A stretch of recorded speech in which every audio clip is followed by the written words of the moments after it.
ဂျပန်တွေကအပြင်းယောဂါကိုဒီနီလန်း6ခုနဲ့ကုစားကြရဲတစ်အေဂိကမနက်နိုးရနဲ့ဘဝရဲ့စစ်မှန်တဲ့ရွယ်ချက်ကိုရှာဖွေရဲအဲ့ဒီရွယ်ချက်ကိုရှင်သန်မှုအတွက်ခွန်အားဖြစ်လာရပဲဒီတော့ပြင်းဖို့မတွေးမိကြတော့ဘူးနှစ်ကိုင်ဆန်ကိစ္စအများကြီးကိုတပြိုင်တည်းလောက်တာထက်နည်းနည်းချင်းစီကိုထိရောက်အောင်လုပ်ဖို့အာရုံစိုက်ကြရဲအလုပ်ပြီးသလိုရင်းချိန်မရှိတော့ဘူး3ပိုမိုဒိုရို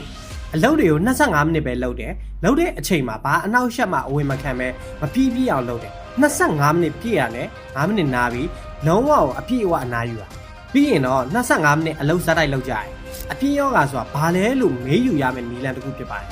တယ်၄ရှို့ရှင်း